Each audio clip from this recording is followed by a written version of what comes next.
韩国总统尹锡悦同荷兰首相马克·吕特发表联合声明，宣布两国正式结为半导体同盟。尹锡悦此次访问荷兰期间，还率韩国芯片大佬参观了半导体设备制造巨头阿斯麦总部。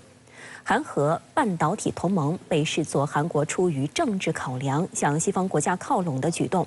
但韩荷两国的芯片行业政策仍然需要看美国对华政策的脸色。同时，两国也无法忽视中国市场的重要作用。尹锡悦和吕特13号在荷兰第3大城市海牙举行首脑会谈，并联合会见记者。尹锡悦表示，韩荷半导体同盟的目标是打造世界最顶级的超差距优势，两国将共同探讨科技领域重要问题，并紧密共享重要信息。两国还将从2024年至2028年的5年间，共同培养大量半导体人才，有效缓解韩国半导体业界的人荒问题。为构建半导体同盟，两国还决定在外交部门新设例行经济安全对话。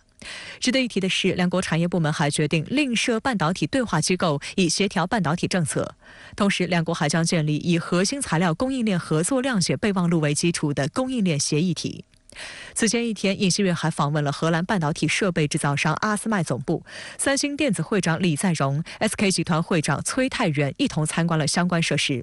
韩国媒体称，这是尹锡悦在外访中首次访问企业，也是被称为超级乙方的阿斯麦首次向外国领导人公开核心设施。阿斯麦和三星还宣布将投资1万亿韩元，约合54.5亿元人民币，在韩成立半导体研发中心。这是阿斯麦首次在海外建立研发中心。韩联社报道称，韩国是半导体制造强国，但在非存储器领域，尤其是材料和设备方面相对薄弱，因此双方的合作对韩国至关重要。韩国希望与荷兰的半导体同盟有助于开放半导体设备的供应和采购。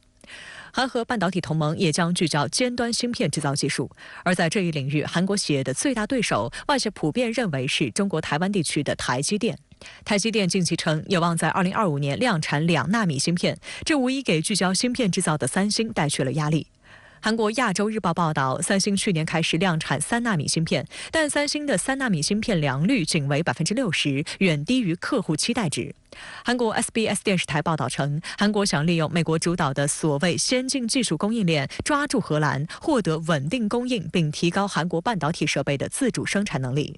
我觉得韩国和荷兰这边的合作，实际上他们是产业链上下游的合作。因为阿斯麦它擅长的是半导体的设备，然后三星的话是擅长半导体的制造，所以他们是一个合作共赢。那最大的冲击其实是台积电，因为台积电也是擅长半导体的制造，所以从这个领域来看，他们是进行一个产业链的整合，然后呢，让自己更好的拿到阿斯麦的设备端。有韩国媒体预估，未来代表下一代半导体水准的2纳米芯片市场规模可能高达5000亿美元。而随着人工智能服务器市场的正式打开，预计对高端内存芯片的需求将达到历史最高水平。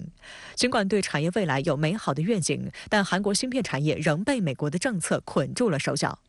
由于美国等国泛化国家安全概念，主导对华芯片出口限制，已成为三星电子和 SK 海力士等韩国半导体企业面临的一大问题。三星和 SK 海力士已在中国投资数十亿美元建设芯片生产设施，两家公司在中国工厂的生产比重超过40%。韩国芯片企业在中国的销售比重很高。由于美国的出口限制影响过大，经过韩国多方争取，韩国10月9号通报，美国目前已做出决定，在无需单独批准的情况下，三星和 SK 海力士可以向中国工厂提供半导体设备。但是，美国对华强化半导体出口限制，让韩国遭受重大损失。韩国贸易协会12号发布的统计数字显示，今年1至10月，韩国对华半导体设备出口额为7亿美元左右，比去年同期减少38.9%。而去年，中国市场占韩国半导体装备出口的比例高达56%。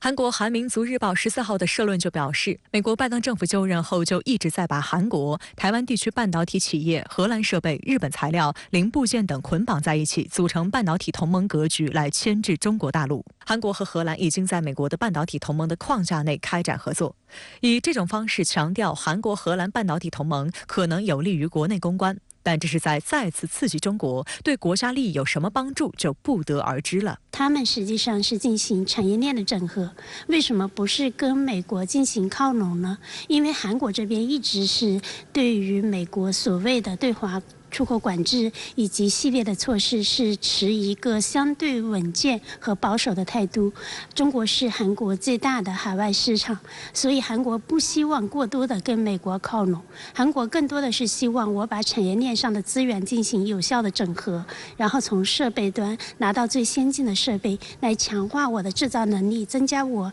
2纳米、3纳米的这个良品率，然后在全球的份额逐一扩大。不光是美国的限制，韩国半导体业界还在担心中国半导体自立速度加快。韩国中央日报分析称，由于美国的技术控制和出口限制，韩国正失去中国巨大的半导体市场。如果中国的半导体自主速度加快，高度依赖半导体产业的韩国经济必然会蒙受损失。日本经济新闻网近日称，中国对非尖端半导体的积极投资支撑了需求。全球半导体制造设备企业对中国的营收比例已超过40%。支撑制造设备需求的是中国的半导体投资。受一些国家的半导体出口管制影响，中国正加强在这一领域的产能。